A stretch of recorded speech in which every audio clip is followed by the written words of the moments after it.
Dana pensiun adalah sebuah lembaga yang mengelola dan menjalankan program yang menjanjikan manfaat pensiun. Nah, biasanya lembaga dana pensiun ini memiliki badan hukum.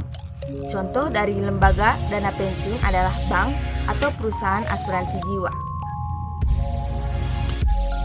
Jenis pensiun yang dapat dipilih oleh karyawan yang mengikuti program dana pensiun ini adalah sebagai berikut.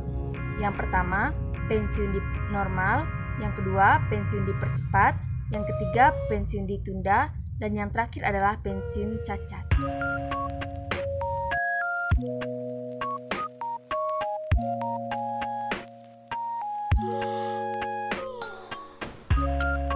Fungsi dari dana pensiun ini adalah memberikan jaminan bagi orang-orang yang sudah tidak bekerja atau sudah tidak produktif lagi untuk bekerja. Yang berikutnya adalah produk yang dihasilkan dari dana pensiun ini. Di Indonesia sendiri ada 2 jenis produk dari dana pensiun. Jenis produk yang pertama adalah program pensiun manfaat pasti. Nah, program ini besaran manfaatnya ditentukan oleh peraturan yang ada di Indonesia. Kemudian, iurannya didapatkan dari pemotongan gaji karyawan. Nah, karena iurannya berasal dari pemotongan gaji karyawan, maka besaran manfaatnya juga ditentukan oleh lama waktu kerja karyawan dan besar gaji dari karyawan tersebut. Produk yang kedua adalah program pensiun iuran pasti. Nah, program yang kedua ini besaran manfaatnya ditentukan oleh perkembangan kekayaan dan iurannya didapatkan dari kinerja perusahaan dan karyawan. Cara kerja dari kedua produk ini hampir sama. Iuran yang didapatkan dari peserta dan iuran yang didapatkan dari pemberi kerja akan diinvestasikan oleh dana pensiun. Pada saat peserta berhenti bekerja, resign ataupun pensiun, dana tersebut akan diberikan secara bertahap ataupun secara sekaligus oleh dana pensiun. Yang berikutnya adalah jenis-jenis dari dana pensiun. Yang pertama adalah dana pensiun pemberi kerja. Nah, dana pensiun ini diberikan oleh pemberi kerja selaku pemimpin atau pendiri. Artinya, perusahaan mengelola sendiri dana pensiun yang akan diberikan kepada karyawannya. Walaupun begitu, dana pensiun pemberi kerja ini harus tetap memiliki izin dari Menteri Keuangan. Dana pensiun ini tidak hanya dapat diikuti oleh karyawan dalam perusahaan. Karyawan dari luar perusahaan juga dapat mengikuti program ini. Nah, dana pensiun yang ini menjalankan 2 program, yaitu iuran pasti dan manfaat pasti. Kemudian dana pensiun ini dapat diambil saat karyawan resign ataupun pensiun. Jenis dana pensiun yang kedua adalah dana pensiun lembaga keuangan. Dana pensiun ini diselenggarakan oleh bank dan juga perusahaan asuransi jiwa.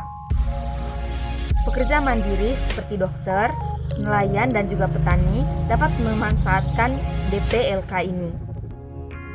Selain itu, karyawan sebuah perusahaan juga dapat menggunakan dana pensiun ini. Nah, dana pensiun ini tidak seperti dana pensiun yang sebelumnya. Dana pensiun DPLK ini hanya dapat menggunakan satu program, yaitu program iuran pasti.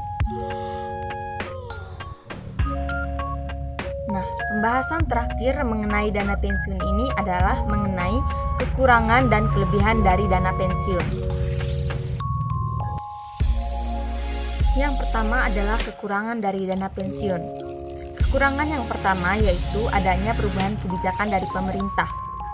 Karena adanya perubahan kebijakan ini, bisa jadi besaran manfaat yang kita peroleh dapat berubah-ubah. Yang berikutnya adalah adanya risiko investasi.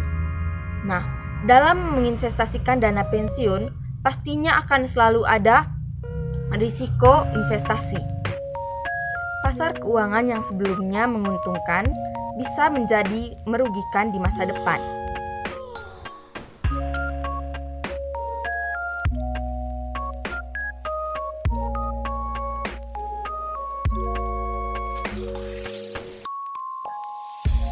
Yang berikutnya adalah kekurangan dari dana pensiun.